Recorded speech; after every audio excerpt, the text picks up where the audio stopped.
Welcome to my channel. Make sure to like and subscribe for more content. Thank you so much. The day I turned 18, I was met with a duffel bag and a cold stare from my father instead of a birthday cake. No candles, no dinner, not even a card. Just him standing by the front door, arms crossed, saying, "You're an adult now, figure it out," like he was quoting a movie line. My mom was behind him, silent, eyes fixed on the floor. I remember asking if this was a joke, my voice cracking like I was still 14, not technically a legal adult. But he didn't blink, just pointed to the bag, already packed, and said I had 10 minutes before he changed the locks. That was how I left home, not with a celebration, but with a cheap gym bag, $60 in my pocket, and no clue where I'd sleep that night. My name's Alex, and at the time, I had just graduated high school 3 days prior. I wasn't some rebellious teen. I wasn't getting into trouble. No drugs, no skipping class, no fighting. I had a part-time job at the local gas station, a 3.7 GPA, and a dream of maybe getting into community college if I could afford it. But none of that seemed to matter. The truth is, I'd always known I was the spare. My younger brother, Nathan, was the golden child. Even as a kid, I used to joke that he must have had a halo tucked somewhere in his closet. Straight A's? Sure, but so did I. But when he did it, it was brilliant. When I did, it was expected. He'd crash my bike and get a replacement the next day. I'd break a shoelace and get blamed for not taking care of my things. Nathan was 2 years younger, but they treated him like the heir to a throne I didn't know existed. He got braces and tennis lessons. I got used sneakers and silence. Every time I asked why things were so different between us, my dad would say, "Don't be dramatic, Alex. Life's not fair." And that was the end of the conversation. Always. I learned early not to push too hard. So, I kept my head down, worked my shifts, did my homework, and told myself that once I turned 18, I'd leave on my own terms. But I guess they beat me to it. The first week out of that house was brutal. I couch-hopped with friends until one of their parents got uncomfortable. I slept in the break room at work one night when it was raining too hard to walk the streets. Eventually, I found a dingy room in a shared house with 3 strangers, one of whom sold weed out of the living room, another who blasted music at 3 a.m., and the third who barely spoke English but always smiled and offered me instant noodles. That man, Chun, was more family than my parents had ever been. It took me 4 years to get on my feet. I worked every job I could: cashier, delivery driver, late-night janitor at a mall where the air always smelled like expired popcorn. I studied on breaks, took online classes, and eventually earned a degree in IT. It wasn't glamorous, but it was mine. No help from my parents, no trust fund, no secret savings account. Just me, a busted laptop, and sheer stubbornness. By the time I hit 26, I was living in a clean 1-bedroom apartment in a decent neighborhood. I had a car that ran, a job that paid well, and, for the first time in my life, a sense of peace. Not happiness exactly. That came later. But peace. I didn't think about my family much. I didn't visit. Didn't call. I wasn't bitter, at least not consciously.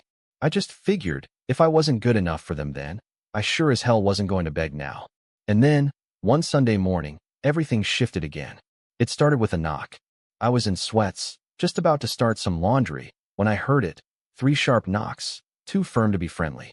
I peeked through the peephole and froze. My mom. Behind her, slightly out of view, was my dad, arms crossed in that same posture I remembered from the day they kicked me out. My first thought wasn't, why are they here? It was, how do they even know where I live? I opened the door, but didn't step aside. "Alex," my mom started, all breathy and wide-eyed like this was some long-lost reunion. "You look grown." "I am grown," I replied flatly. "What do you want?" My dad cut in, "No small talk. We need to talk. Can we come in?" I stared at them for a long second. I didn't say yes. I just stepped aside. They sat on my couch like it was theirs. My mom looked around like she was inspecting the place for dust.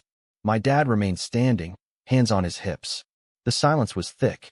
"We've had a rough few years," my mom finally said, clasping her hands in her lap. "And your brother? Well, he's in a bit of a bind."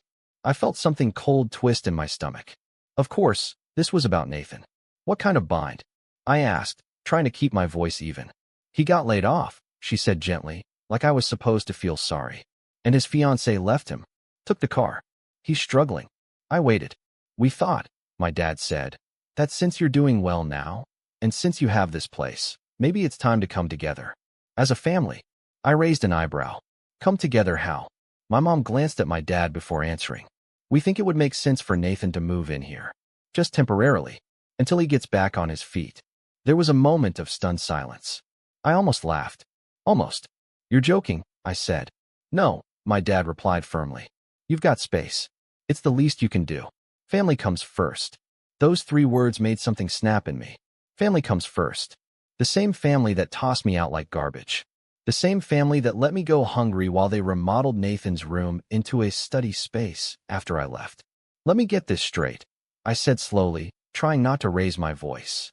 You threw me out on my 18th birthday with no warning, no support, and now you're asking me to house Nathan? Because family comes first?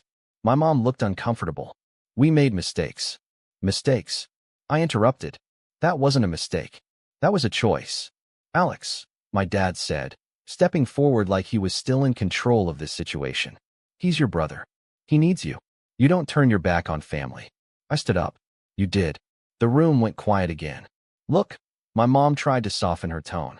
He's been through a lot. He's not like you. He doesn't handle hardship well. He's always been sensitive. And I wasn't. I said, incredulous. I just didn't have the luxury of falling apart. It was clear they weren't getting it. Or didn't want to. My dad kept pressing, tossing out reasons, guilt, comparisons. He even said something about how I'd built this life off the back of their tough love. I almost choked. That wasn't tough love. That was abandonment, plain and simple. They left that day without an answer. But I knew it wasn't over. I could feel it in my gut. They weren't going to let this go. Not with Nathan in the picture. And I had no idea just how far they were willing to go to get what they wanted. But I was no longer the scared 18-year-old they left behind. And this time, I had something to lose, and something to protect. I didn't know it yet, but the storm was just beginning. They didn't call for a few days after that visit. I thought maybe, just maybe, they'd taken the hint and backed off. I even started to let it go, convincing myself that their ridiculous request was just a one-time shot at manipulation. But by the following weekend, I knew I'd underestimated them. It started with a voicemail from Nathan. I hadn't heard his voice in years, and I barely recognized it at first. He sounded tired, scratchy, and oddly rehearsed, like he was trying to sound pitiful on purpose. Hey, Alex. Mom and Dad told me they came to see you. I know it's a lot to ask, man, but I'm kinda out of options right now. I lost my job and my place, and I've been crashing at a friend's, but it's not working out. I could use your help. Just until I get back on my feet. Please call me. I didn't call him back. That wasn't me being cold-hearted. That was self-preservation. I knew how this would go. Nathan had always been able to coast on his charm. He had this disarming way of acting helpless, like he was a puppy who'd wandered into traffic. And people, especially our parents, would rush to save him. But not me. Not this time. I had scars they never even noticed, and I wasn't going to pretend they didn't exist just because Nathan was finally dealing with the consequences of his own life choices. Still, that voicemail started gnawing at me. Not guilt, more like dread. Because if Nathan was reaching out, that meant my parents had activated the next phase of their plan. And I wasn't wrong. 3 days later, I came home from work and found my dad's car parked outside my apartment building. My stomach sank. He was standing by the door, arms crossed. Same posture, same scowl. When I approached, he didn't move. Just said, "We need to talk." I didn't bother inviting him in. "We've been patient," he said, like I was a rebellious child refusing to eat my vegetables. "But you're being selfish." I laughed. I actually laughed. Selfish? You think I'm being selfish? You've got a stable life now. Nathan doesn't. You don't think your brother deserves a chance to? What he deserves, I said, has nothing to do with me. He stepped closer. You're part of this family whether you like it or not. No, I replied, staring him down. You made sure I wasn't. He didn't like that. His jaw tightened, and I saw a flash of anger in his eyes, not rage, but something worse. Entitlement. Like he believed, deep down, that everything I had was somehow his to bargain with. He didn't yell. He just said, "You'll regret this," and walked off. 2 days after that, I started getting unexpected texts from extended family. Cousins, an aunt I hadn't heard from in years, even a random Facebook message from someone who claimed to be a family friend. all of them saying some version of the same thing. It's not right to turn your back on family. Nathan's struggling, he needs support. You're doing well, can't you help just a little? One cousin even said, wow, didn't realize success made you so heartless. It was coordinated. My parents had clearly spun a story, probably one where I was living like royalty in a mansion while poor Nathan was sleeping in gutters. The irony was, my apartment was modest at best. But that didn't matter. The narrative had been set, and I was now the villain. I could have fought back. I could have told everyone what really happened when I turned 18, how I was thrown out like trash. But a part of me didn't want to play their game. I'd spent too many years letting their narrative shape my life. I wasn't going to beg people to believe me. That was the beginning of the slow unraveling. Nathan started showing up in person. First, it was the parking lot. Then the lobby. Then once, he was waiting outside my door. Always with that same hangdog expression, like he was just too beaten down to even speak above a whisper. I'm not here to fight, he said one evening, hands in his pockets. I just need help. I'm not the one you should be asking, I replied, trying not to slam the door in his face. But you're the only one who can. That line stuck with me, not because it was true, but because he believed it. My parents had conditioned him to see me not as a brother, but as a safety net. And now that they'd run out of rope, they were throwing him onto me like dead weight. Then came the real breaking point.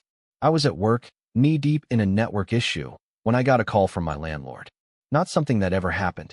I picked up, worried something was wrong with the building. Hi, Alex, he said, sounding unusually cheerful. Just wanted to confirm you're moving out by the 1st, right? I blinked. Wait, what? Well, your brother stopped by this morning. Said you were moving out and transferring the lease to him. He had paperwork and everything. My heart dropped into my stomach. No, I said slowly. I never said that. I'm not moving out. There was a pause. Oh, he said you asked him to handle it while you were at work. I couldn't speak. My fingers were shaking. Don't worry, the landlord added quickly. Nothing's changed yet. I figured I'd call to confirm, just in case. I hung up and rushed home. Sure enough, when I got there, Nathan was waiting outside my door again. But this time, he had a backpack with him, and a smug look on his face. What the hell did you do? I snapped. He had the nerve to look confused. What do you mean? You told my landlord I'm moving out? Are you insane? He shrugged. I figured you'd come around eventually. I was just speeding things up. By lying? By forging my name. It's not forgery if we're family, he said, like that made any kind of sense. I was just trying to help. I stared at him, stunned. Help who? You. Me. Everyone. This back and forth is tearing the family apart. Once I'm settled in, we can fix all this. That was when I realized something. Nathan didn't see what he was doing as wrong. He honestly believed he was the victim, that he was entitled to my apartment, my life, my stability. And the scariest part? He didn't even see me as a person. I was just the next stepping stone. That night, I locked every window and door. I texted my landlord and told him under no circumstances was anyone allowed to make changes to my lease but me. I changed my locks the next morning. I even bought a small camera to put in my entryway. I didn't care if it was paranoid. I needed proof if anything else happened. And it did. The next week, I came home to find my lock scratched. Not broken, but clearly tampered with. I checked the footage. It was my father. He had tried to break in. That was it. That was the moment I stopped waiting for them to be decent. The moment I accepted they weren't just entitled, they were dangerous. I wasn't going to defend myself anymore. I was going to prepare. And if they thought I'd sit quietly while they tried to dismantle my life piece by piece, they had no idea who they were dealing with. Because this time, I wasn't alone. And I wasn't playing defense anymore. Now I was planning something they would never see coming. When I watched that footage, my father, trying to pick my lock like some second-rate criminal, I didn't feel fear. Not at first. I felt cold. Numb. There was this strange, delayed silence in my brain, like my mind was buffering what I'd just seen. He didn't even wear gloves. No mask. Just a baseball cap and a jacket I recognized from my childhood, like he'd just come from the grocery store and decided to casually commit a felony on his way home. The only reason he didn't get in was because I'd changed the lock that morning. And in that moment, I realized something I hadn't allowed myself to feel in years. I was scared. Not because I thought they'd hurt me physically, though at that point, I wasn't ruling anything out, but because I'd finally accepted what I'd been denying since I was 18. They didn't love me. Not really. Maybe they loved the idea of me. The version that quietly disappeared, didn't cause trouble, didn't get in Nathan's way. But me, the version who survived without them, who dared to say no, that person was a threat. An obstacle. And obstacles got moved. I sent the footage to my landlord immediately, told him I was considering filing a police report. He was sympathetic, a little stunned, but also nervous. Said if I felt unsafe, maybe I should think about moving. I knew he meant well, but I couldn't help feeling like I was being punished for my father's actions. Again, the next few weeks were a blur. I didn't sleep well. Every time I passed a window, I checked for shadows. I stopped wearing headphones on my way home. I even started carrying pepper spray, and I hated that. Hated what it meant. That I wasn't safe, not from strangers, but from my own family. That's what broke me. It wasn't the messages from extended relatives. It wasn't Nathan's fake lease paperwork. It wasn't even my father trying to break in. It was the realization that, if something had happened, if I hadn't changed that lock, if I had come home 10 minutes earlier, there would be no justice, no support. No one in my family would have believed me. In fact, they probably would have blamed me for overreacting. Again, that's when I hit bottom. I called in sick for the first time in years. Didn't leave the apartment for 3 straight days. Didn't answer texts. I canceled every plan, let the dishes pile up, turned off my phone at night, just so I could feel what silence felt like again. I sat on the couch, replaying that video on loop until the battery drained. My own father. Hands shaking. Eyes darting. Like a stranger. I remember crying once, just once, during that stretch. Not loud or messy. Just sitting on the bathroom floor, holding a towel, feeling every ounce of strength leak out of me like air from a popped balloon. I wasn't sobbing. I wasn't even angry. I was just tired. Tired of fighting for space that should have been mine to begin with. Tired of pretending I was fine. Tired of building and rebuilding when no one ever even saw the foundation. But somewhere in that quiet, something shifted. I don't know what exactly triggered it. Maybe it was seeing how far they were willing to go. Or maybe it was finally admitting how badly I'd been hurt. But for the first time in years, I stopped reacting. And I started planning. First, I pulled all my security footage from the last month. I archived everything. Created backups. Uploaded the files to cloud storage with passwords. I documented every interaction. The voicemail, the text messages, even screenshots of Facebook comments from distant relatives parroting the same guilt trip language. I turned my apartment into a case file. Then I started locking down my life. I changed every password, set up 2-factor authentication on every account. I called my credit card companies, placed fraud alerts on my credit profile, and even pulled my credit report just to check. Nothing suspicious yet, but I wasn't going to wait. Next, I told my boss everything. Not the whole sob story, but enough. I told him I was dealing with a family situation. There might be people trying to contact me or show up at the office. To my surprise, he was incredibly supportive. Gave me a few days off to take care of what matters, and even offered to forward any unknown callers straight to voicemail. Funny how strangers show more grace than family. I used those days to meet with a lawyer. Found her through a friend of a friend. A quiet, serious woman named Jordan who listened without flinching. I laid out everything. The eviction at 18. The sudden reappearance. The manipulation. The attempted lease fraud. The break-in. The surveillance footage. The paper trail. She didn't interrupt. She didn't act shocked. When I finished, she leaned forward and said, "You have grounds for a restraining order. And maybe more, depending on how far this goes." For the first time in weeks, I exhaled. That conversation sparked something in me I hadn't felt since I was a teenager. Control. Not revenge. Not yet. But power. And that was enough to start healing. In the following months, I shifted my focus inward.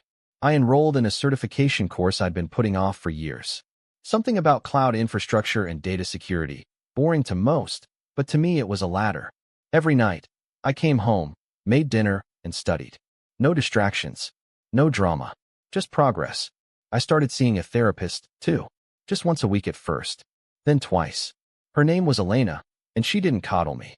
She called out my avoidance. She gently pointed out my patterns. She helped me realize I wasn't broken. I'd just been surviving on autopilot for so long. I didn't know how to feel safe even when I was safe. One session, I told her I didn't think I'd ever fully trust anyone again. She said, "Maybe you don't have to. Maybe it's not about trusting everyone. Just learning how to trust yourself not to let them get too close. That stuck with me. Over time, I made new friends. Real ones. People who didn't want anything from me. I joined a running group, which, if you knew me, would sound hilarious. And somehow, sweating alongside strangers made me feel human again. I even started dating casually. Nothing serious. But I smiled more. Laughed, even. Sometimes I caught myself walking around my apartment, just content. I hadn't felt that in a decade.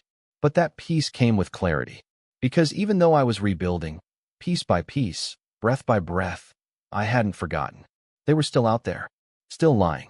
Still twisting my story into something unrecognizable. And while I didn't want to live in the past, I also wasn't about to let it rewrite itself without a fight. Especially because of what came next. It started with a letter. Not a text. Not a knock. A formal letter, mailed to my apartment. Handwritten return address.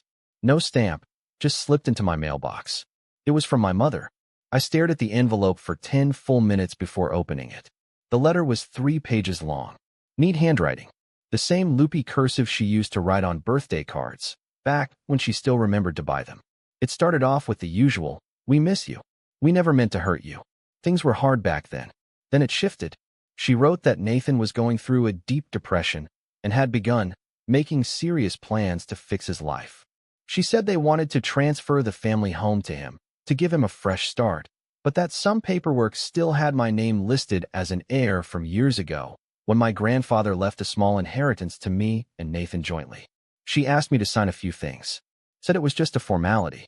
Said it was just paperwork. I folded the letter, set it on the table, and sat there for a long time. It wasn't just about the apartment anymore. They were after something bigger now. Something tied to family property, inheritance, land, things I didn't even know I had a legal tie to. But they knew. They always knew. And they'd kept quiet until they needed something. Until he needed something. That night, I didn't cry. I didn't shake. I didn't feel broken. I felt focused. Because this wasn't just about survival anymore. This was about setting the record straight, legally, financially, and emotionally. And for the first time in my life, I was going to write my own ending.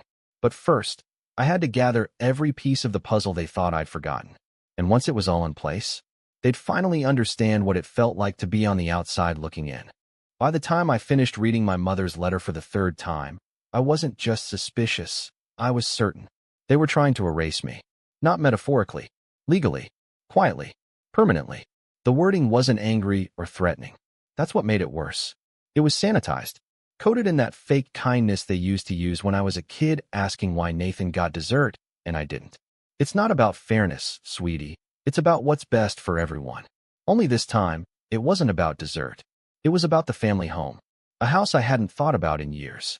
I don't know if you've ever had to dig through the legal graveyard of your own childhood, but it's a strange experience. I started by emailing Jordan, my lawyer, and sent her the letter. Her reply came within the hour. If they're asking you to sign anything related to your grandfather's will, don't. Not yet. Let's pull the documents first and see what they're trying to override. That was the spark. She filed a request for the original estate documentation the next morning. While we waited, I started doing what I do best, documenting. I created a digital folder titled Operation Cleanup, because humor helped keep the fury from boiling over. I went through every piece of communication, texts, voicemails, letters, and created a timeline. I also started writing a personal statement, just to keep my thoughts in order. That process, it was unexpectedly cathartic. Writing everything down, I started noticing things I'd missed in the moment, like how each reaching out moment from my family had a purpose. Not connection, not reconciliation, just extraction. They only ever contacted me when they needed something. The groceries when I was 14 and Dad forgot his wallet? That turned into a "you owe us for raising you" argument by dinner. The time I gave Nathan my laptop when his broke in high school turned into him telling everyone I was so generous, while our parents acted like it was a birthday gift they gave him. Even now, after a decade of silence, they hadn't come back to apologize. They came back with a plan. Well, now I had one too. 2 days later, Jordan called. "I've got something," she said, her voice low, even though I was on speaker in my own apartment. "The inheritance. Yep, your grandfather left a joint trust, split 50-50 between you and Nathan. But here's the thing, the house your parents live in, it was never theirs to keep. It was bought under that trust, and your grandfather's instructions were explicit. What kind of instructions? I asked, heart hammering. If the property is sold, proceeds must be split evenly. If it's kept, both heirs must consent to any transfer of title. They can't sign it over to Nathan without your permission. I sat in stunned silence. They'd been living there for over a decade. They must have known, or at least suspected, which meant this whole time, they were hoping I'd either never find out or be naive enough to sign it away without asking questions. Jordan continued, if you want, we can put a formal block on any attempts to transfer ownership, but it might alert them that you know. No, I said slowly. Let them think I'm still considering it. I want them to get comfortable. She was quiet for a second. Alex, are you planning something? I'm planning to make sure they never try this again. The setup took weeks. Step 1 was information. I requested property tax records, deed history, and every document tied to the trust. Jordan handled most of the legal side, but I wanted to understand it. The more I read, the angrier I got. They'd manipulated loopholes, skirted co-ownership clauses, and basically lived off my inheritance while pretending it was their God-given right. Even their renovation permits listed Nathan's name as future beneficiary. Step 2 was silence. I didn't respond to the letter. I didn't call. I didn't push back. And that drove them nuts. A week later, I got a follow-up note from my mom. Shorter, more emotional, filled with underlined words like family and unity and legacy. There was even a little line at the end that made me laugh out loud. We hope you're not letting old wounds cloud your judgment. Cloud my judgment? They made me homeless on my birthday. But I stayed quiet. Let them believe I was still the hesitant, soft-spoken kid they booted at 18. Meanwhile, step 3 was already in motion, allies. I started by calling my cousin Rachel. We weren't close growing up. She lived across the state, but we'd always gotten along. She had messaged me months ago during the family guilt campaign, but she wasn't aggressive like the others. Just confused. Curious. She picked up on the second ring. Alex. Hey, Ratch. Got a second? That one conversation opened a floodgate. Turns out, Rachel had her own issues with my parents. And Nathan, especially Nathan. At a family reunion a few years back, he'd cornered her husband about investment opportunities, trying to sell him on some shady crypto project. She'd never trusted him since. Once I told her what was really going on, the property, the trust, the manipulation, she was furious. I knew something was off when Aunt Linda acted like they owned that house outright. I remember Grandpa always saying it was for the boys, not for Nathan. We talked for an hour. Before hanging up, she said, whatever you're planning, I'm in. After that, I reached out to 3 more cousins, 2 of whom had also been iced out of the family for minor offenses, like dating someone not respectable or moving out of state without permission. Same story, different details. Within a week, I had a mini network of black sheep, all of them willing to back me up publicly if things went sideways. Some of them had old photos, letters, even voicemails that hinted at the trust situation, evidence that would further establish that my parents knew the terms and just chose to ignore them. But the final setup? That came when I got a call from Nathan himself. I let it go to voicemail. His tone had shifted again, no longer pitiful. Confident. A little smug. Hey, Alex. Look, I know you're taking your time with the paperwork, but just a heads up. Mom and Dad are getting everything finalized with the lawyer. We're hoping to wrap things up this month. It'd be easier if you just signed and sent it over, but I get it. Sometimes you gotta feel like you're in control. Just don't take too long. Family's watching. That message was the last piece I needed. They were moving forward. Illegally. And they'd left a breadcrumb trail of intent in writing. Perfect. The next morning, I met Jordan at her office and outlined my final plan. We drafted a cease and desist letter to their lawyer, citing the exact clauses of the trust they were violating. But instead of sending it immediately, we waited. I wanted to time it perfectly. I knew Nathan's birthday was coming up. They always made a big deal about it. Family dinner, gifts, emotional speeches about his potential. If they were going to make a formal announcement about the house, that'd be the night. Jordan agreed to be on standby with the letter and injunction paperwork, just in case. But I had one more card to play. A week before the birthday dinner, I made a quiet call to a local investigative journalist, someone who'd covered shady real estate deals before. I sent over the public trust documents, the family letter, and a redacted version of the voicemail. Just enough to get them interested. And they were. Turns out, Inheritance fraud tied to elderly estates was a hot topic, especially when one sibling had been kicked out at 18 and the other was trying to force them out of their share years later. I didn't tell them everything, just enough for now, because the revenge wasn't complete yet. But the trap? It was set, and I was done playing nice. The night of Nathan's birthday dinner, I didn't sleep. Not from nerves, not from fear. From focus. Everything was ready. The documentation had been reviewed, the legal response drafted, and my phone was charged at 100%.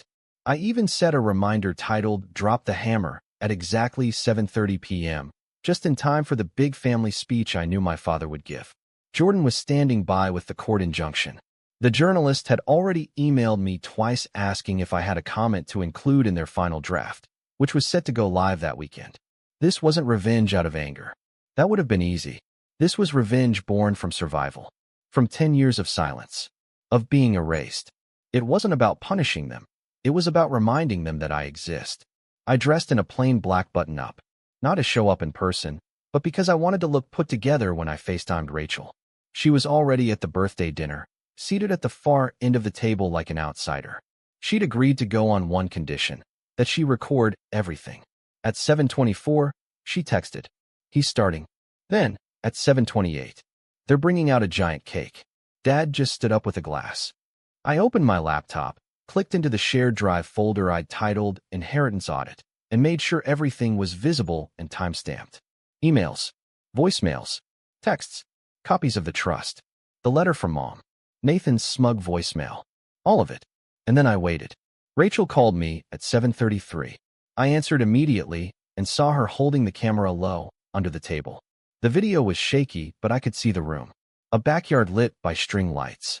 Nathan at the head of a long outdoor table, wearing a polo shirt and a fake grin. My parents standing on either side of him, beaming like politicians. My dad raised a glass. "To Nathan," he said, loud enough for the recording to catch everything. "Who's always been the rock of this family, and who's finally ready to take on the responsibility of being homeowner of the family house."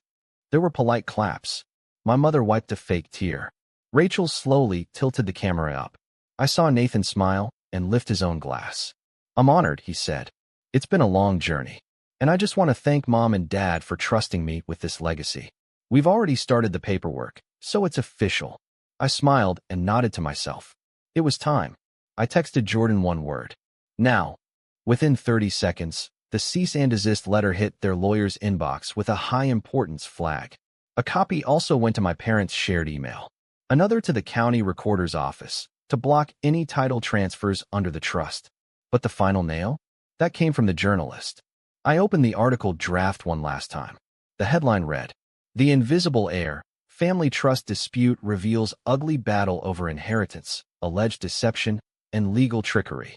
I clicked send on my statement. They erased me the day I turned 18. Now they'll never forget who I am. The article went live 5 minutes later. I knew they saw it within the hour, because by 8:45, my phone exploded. It started with Rachel's text. "Your mom just screamed. Your dad's on the phone yelling at someone. Nathan's face is white." Then Jordan emailed.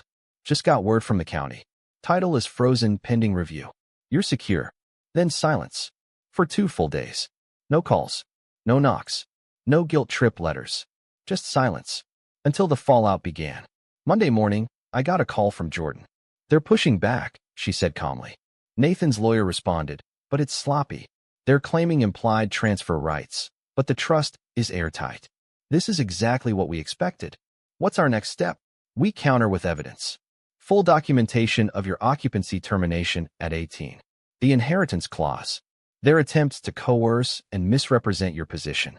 It's not just civil court territory anymore. We may be talking criminal fraud. That word, fraud, felt like justice. It wasn't just that they'd try to take the house. It was the fact that they'd planned it so carefully, assuming I wouldn't fight back. That I was still the weak one. The invisible one. But the truth was, they never bothered to check who I'd become. Over the next 2 weeks, the article picked up traction. Not viral, but enough to stir some attention in our small town. A few neighbors reached out, asking if I was okay. One even said, "Your dad always talked about how proud he was of his 2 sons. Didn't know they meant one." I didn't reply. Let the truth do the talking. Legally, the house was locked in a holding pattern. Any sale or title transfer was impossible without my signature. Their lawyers started backing off. Fast. Especially when Jordan filed a formal report with the State Bar Association citing ethical violations in the attempted deed transfer without full heir consent. That got their attention. But the real fallout? It happened within the family. Word started to spread. Rachel told me that Aunt June confronted my parents at church and asked if the article was true, that she'd always wondered why I never came around anymore, that maybe they owed me more than a phone call. Then my cousin Will posted the article on Facebook with the caption, "Funny how some people forget who helped build the foundation when they're decorating the living room." One by one, the cracks deepened. My parents tried damage control. My mom sent a long email titled "Our Side of the Story," claiming I was twisting facts, that they were just trying to do right by both sons. It was filled with passive-aggressive digs and fake apologies like, "We're sorry you feel wronged," and "You've always been too sensitive." I forwarded it to Jordan. She laughed and said, "This is gold. Keep everything." Then Nathan finally called me. I stared at the screen for a while before answering. He didn't say hello. He just said, "Why are you doing this?" I leaned back in my chair. "You mean defending what's mine? You're tearing the family apart." "No," I said. "I'm just refusing to let you steal from me." "It was never about stealing. You lied to my landlord. You tried to take my lease. You forged paperwork. You went behind my back with the trust. What would you call it?" He didn't answer, so I kept going. "You let them throw me out when I was 18. You watched me disappear and never once asked if I was okay. And now, you want to pretend like this was all just a big misunderstanding." "I was a kid," he snapped. "So was I. Difference is, I didn't have parents fighting for me." There was a long pause. Then, quietly, he said, "They're going to lose the house." I didn't say anything. "Do you even care?" I thought about that. About how many nights I spent wondering why I wasn't enough. About the times I'd rehearsed family conversations in my head just to feel sane. About the empty birthdays. The lonely holidays. The silence that swallowed my 20s whole. "No," I said finally. "I care that they remember why." A month later, the final paperwork came through. The house was to be sold. Per the trust, I would receive half of the proceeds, over $180,000.